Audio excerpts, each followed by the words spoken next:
दुर्लभ जो है वो कितना घटिया इंसान था कि आईएसआई के साथ मिलकर इसने ये रॉ को कैसे खत्म किया। जब इस पे आरोप है कि आईएसआई का चीफ का उस समय का जो बेटा है मुंबई में आया हुआ था और इसने उसको भगाया, यहां से घुसा हुआ था आईएसआई चीफ के बेटा, तो पकड़ में आ जाता। उसको दुल्लत ने ही भगाया आईएसआई चीफ के बेटे को मुंबई से। फिर ये सैयद सलाउद्दीन का जो बेटा था हिजबुल मुजाहिदीन था, आपको समझ में आएगा। हिजबुल मुजाहिदीन आतंकी संगठन का जो प्रमुख था सैयद सलाहुद्दीन, उसके बेटे के लिए इसने मेडिकल सीट उपलब्ध करवाया। ये आतंकियों के साथ कैसे मिलकर रॉ को चला रहा था, देखिए। और उसके बाद जब वाजपेयी सरकार थी, वाजपेयी सरकार को बहुत गुमराह करने में इसकी बड़ी भूमिका थी। उस समय के पत्रकारों के साथ, बर्फाड़ के साथ बड़े इसके रिश्ते थे। उस समय इंडियन एयरलाइंस का IC 814 का जो अपहरण हुआ, और अपहरण में विमान अमृतसर में आधे घंटे तक रही। भारतीय सेना जो है और भारत के जो ब्लैकेट कमांडो आराम से घेर के उनको मार सकते थे। ये दुर्लभ था। और वाजपेयी जी का NSA था। आप देखिए कैसे लोग बैठे हैं। राष्ट्रीय सुरक्षा सलाहकार ब्रजेश मिश्रा, वाजपेयी जी ने कैसे को चुना, वैसा ही अपने सलाहकार अडवाणी जी ने भी सुधींद्र कुलकर्णी को चुना, जो आप देखते हो पाकिस्तान, पूर्व पाकिस्तानी है। इन लोगों का चयन देखो आप। तो ब्रजेश मिश्रा और दुल्लत ने मिलकर इस पूरे नेगोशिएशन को बर्बाद किया। कार्रवाई यहां नहीं होने दिया अमृतसर में, और जिसके कारण विमान भागा कांधार। अब वहां तो भारत की सेना पहुंच नहीं सकती, तो वहां पे आतंकवादी छोड़ने पड़े। ये खेल इन लोगों ने रचित, ये उसका आरोप है उस पर। और इसका इस ISI चीफ के साथ ऐसा रिश्ता है दुर्रानी के साथ, घरेलू रिश्ता, इसलिए ये पास ऑन करता है। इसलिए मिलके किताब आपने देखा नहीं, दुनिया के कोई दो बड़ी इंटेलिजेंस एजेंसी के पूर्व चीफ मिलके किताब लिख रहे हैं, जब दोनों देशों के बीच। इसी से आपको इसका दोगला चरित्र समझ में आएगा। दोनों की बीवियां दुबई में बैठ के शॉपिंग करती थी। इस स्तर पर हमारे एजेंसीज को कॉम्प्रोमाइज किया गया, और उसके सामने रॉ प्रमुख की इज्जत भी, जब जब वो था सेकंड स्थान पे, रॉ प्रमुख का भी सम्मान नहीं होता था। ये ऐसा दलाल इंसान था। दुर्लभ जो है वो कश्मीरी पंडितों का विरोधी है, वो आतंक का समर्थक है। तो दुर्लभ की एक पुस्तक है Kashmir the Vajpayee years. Kashmir the Vajpayee years में वो फारूक अब्दुल्ला को भी एक्सपोज करता है और कहता है कि अब्दुल्ला परिवार को लगता था कि कई कश्मीरी पंडित ही घाटी की समस्या है। बरखादा तालाब को देखो, वही प्रेजेंट किया गया। और उन्होंने जो है कि कश्मीरी जो पंडित है वो कई कहानियां दिल्ली ले जाते हैं, प्रोपगंडा करते हैं, और कश्मीरी पंडितों से अब्दुल्ला चिढ़ते थे। अब्दुल्ला और उसका बेटा आज नौटंकी करता फिर रहा है कि हमारे खिलाफ नफरत पैदा हो रहा है। फारूक अब्दुल्ला का पूरा परिवार संघारी है। शेख अब्दुल्ला, फारूक अब्दुल्ला, उमर अब्दुल्ला, ये इतने घटिया लोग हैं जिसका कोई हिसाब नहीं है। और फिर जो है ये जो दुल्लत है, ये कश्मीर में 1988 से 90 के बीच इंटेलिजेंस ब्यूरो का ज्वाइंट डायरेक्टर था। इसलिए ज्वाइंट डायरेक्टर था इंटेलिजेंस ब्यूरो का, IB का। वर्तमान में जो हमारे NSA हैं, जो डोभाल जी, वो IB से ही है, रॉ से नहीं है, IB से है। IB हमारे इंटरनल सिक्योरिटी को देखता है, रॉ हमारे एक्सटर्नल सिक्योरिटी को देखता है। दुनिया में इसी तरह जैसे आप देखोगे कि CIA है, अमेरिका का एक्सटर्नल देखता है वो, और जो उसका एक दूसरा एजेंसी है वो इंटरनल देखता है। उसी तरह ब्रिटेन में MI5, MI6 जो है, MI6 वो एक्सटर्नल देखता है, MI5 इंटरनल देखता है। तो इस तरह से भारत में भी IB इंटरनल देखता है। लेकिन IB, मैं आगे आऊंगा कि IB पहले एक्सटर्नल देखता था, और उसके फेलियर के कारण ही चीन हमारे पे हमला कर पाया। ये आपको कहानी कम्युनिस्टों की में मैंने बताया है। तो ये ज्वाइंट डायरेक्टर था IB का 88-90 के बीच में। और तब जब आतंकवाद अपने चरम पे था, इसने आतंक को दबाने का काम किया। राजीव गांधी और फिर वीपी सिंह की सरकार थी, और फिर जो है उसके बाद वो रॉ का सचिव बना। 1990 से 2000 तक जो है वो आपको जब देखेंगे, 88 से 90 उसने आईबी में था, और 90 से 2000 पूरे 10 साल वो रॉ में रहा, पूरे 10 साल वो रॉ में रहा। और जब वाजपेयी जी की सरकार बनी जनवरी 2001 से 2004 तक, कश्मीरी मामलों पर ये प्रधानमंत्री का सलाहकार रहा। वाजपेयी जी ने कैस्ट्रो को सलाहकार बनाया था, आप देखिए,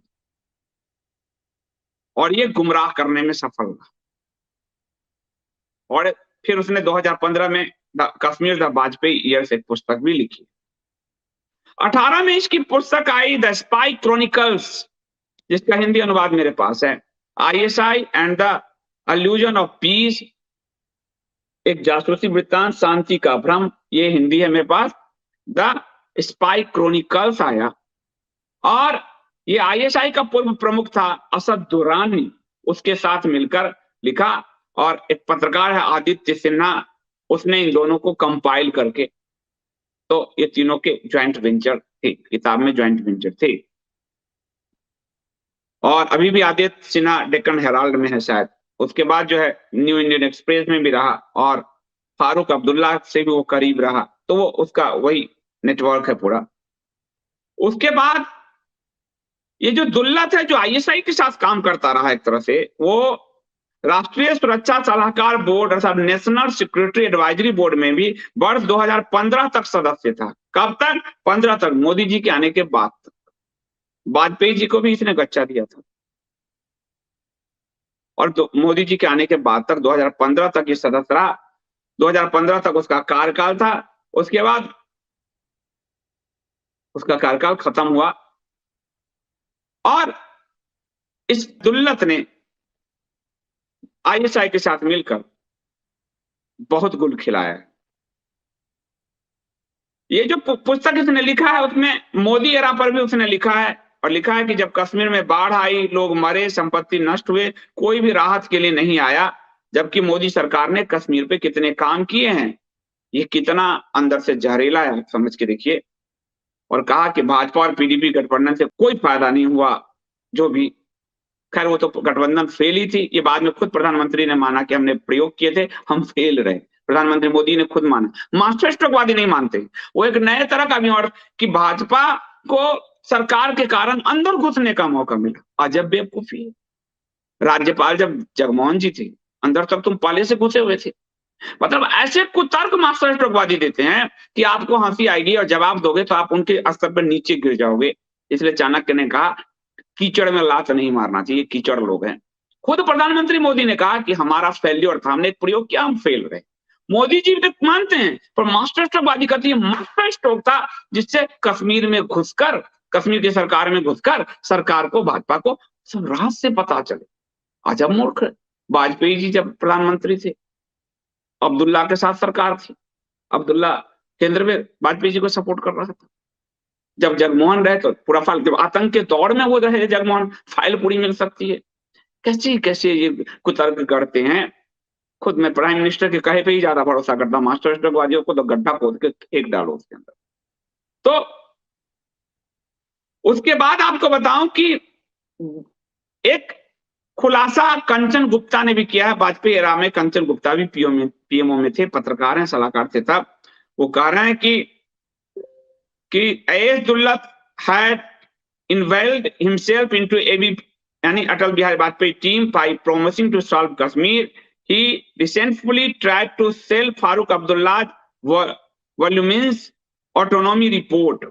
यानी वाजपेयी जी के साथ वाजपेयी सरकार में ये कश्मीर का वार्ताकार रहा, और इसने फारूक अब्दुल्ला को आरोप तो लगाए, लेकिन खेल कैसे किया इसने? फारूक अब्दुल्ला के प्रोजेक्ट को वाजपेयी के समय समक्ष पेश करके कि कश्मीर को आप ऑटोनॉमी का, यानी स्वायत्तता का अधिकार दे दीजिए, कश्मीर को स्वतंत्र कर दीजिए। ये वो आदमी है, ठीक है। और